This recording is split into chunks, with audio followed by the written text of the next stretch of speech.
Don't do that, please." The rancher finished it, then froze in shock. Morning and Sagebrush Crossing came washed in dust.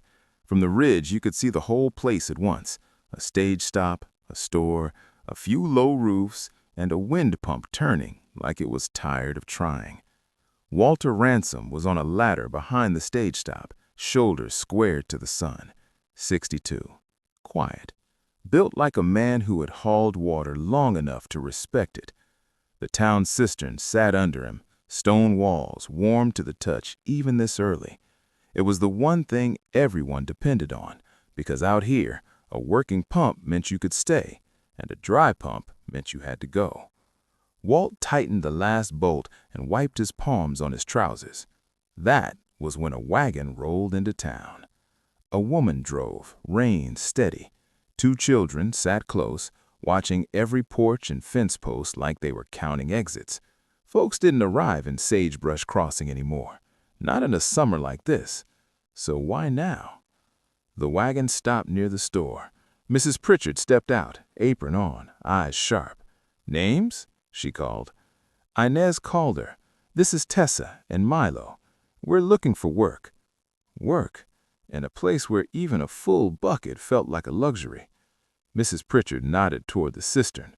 "Water first, then we talk." The children walked over, careful, as if the ground might change its mind. Inez followed with one hand hovering near Milo's shoulder. Walt came down from the ladder and met them beside the pump. "Easy," he said. "I just set the valve." Inez studied his face, then the pump. "Does it run?" "That's what we're about to learn." Walt pulled the handle. The pump groaned. A long pause stretched out, full of wind and creaking wood. The children leaned in. Even Mrs. Pritchard stopped pretending she wasn't watching. Then water came. First a rusty cough, then a clear stream that caught the light and broke into bright beads. Milo let out a quick sound, half laugh, half relief. Tessa cupped her hands like she didn't trust good fortune to last. Inez didn't rush. She simply let the water run over her fingers, slow, checking if it was real. Walt should have felt proud. Instead, he felt a pinch of unease, sharp and familiar. The pump worked, yes, but the cistern still sounded light, hollow, like it held less than it should. And the timing of that wagon, new miles in town right when every gallon mattered, made his stomach tighten. When the family moved on toward shade, Walt stayed behind. He tapped the stone wall with his knuckle. Most of it sounded solid. One spot didn't. He set his tools down and pried at a flat rock near the base. It shifted with a dry scrape. Dust spilled. Behind it, tucked into a space no one would notice, sat a small leather packet wrapped in oilcloth. Who would hide something inside the town's water? Walt opened it like a man opening a truth he had avoided. Inside was a folded page, browned at the edges.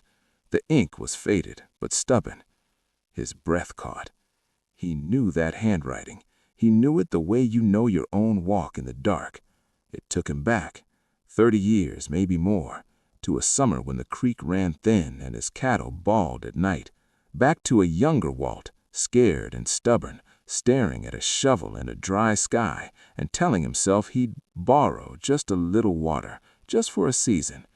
Back to choices made quietly, before a man has enough years to feel their weight. He read the first line, and the heat seemed to press closer, like the sky wanted to hear too. At the bottom was a name written with the same hard slant he saw on his own ledgers back home: Walter Ransom. Across the yard, Milo looked back, just once, a child's glance, curious and hopeful, like this town might finally be safe for them. Walt closed the page fast and held it against his palm, as if he could keep it from being true.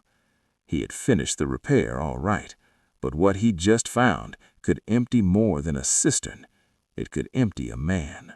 Walt kept the packet in his coat pocket all day. It rode against his ribs like a hard reminder.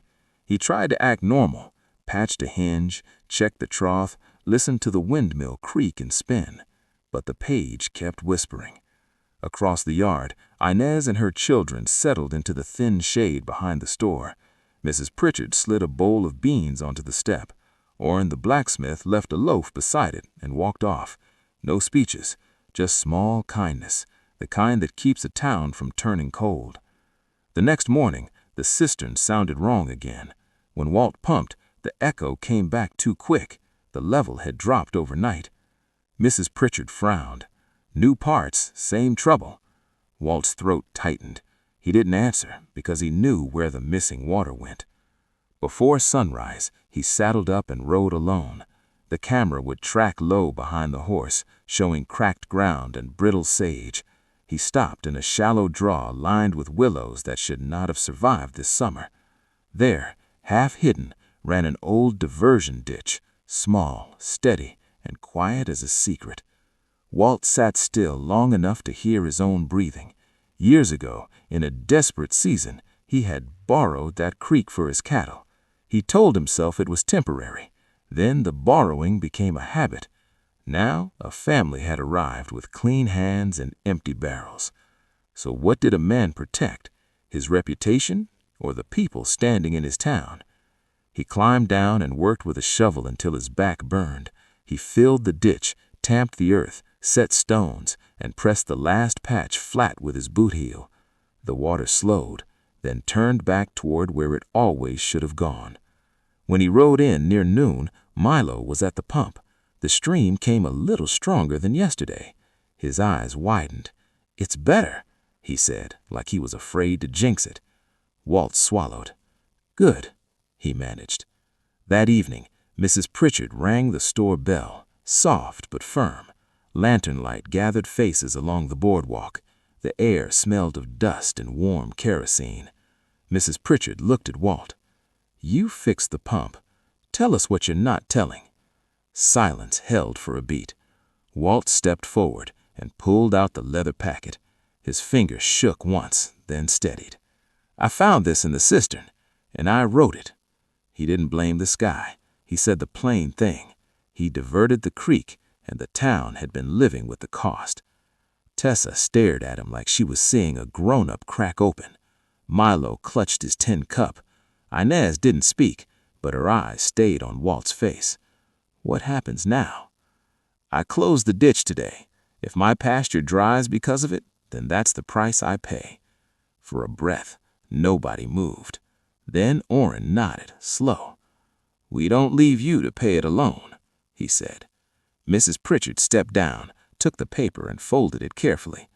"Tomorrow we dig a catch basin at the clay bank, together. Walt brings his team, I bring barrels, Orrin brings tools, and Inez, if you still want work, help me in the store.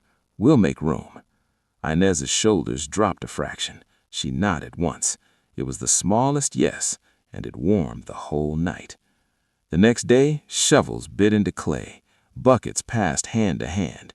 When the first pooled water collected, Milo dropped in a pebble and watched the rings travel out and back. Then a thin cloud slid over the sun, and a brief rain fell, just a steady sprinkle that darkened the dust and cooled hot faces. People stood still and let it land on their cheeks like something they had almost forgotten. That night, Walt placed the old confession in a jar on the cistern shelf, not hidden, just kept.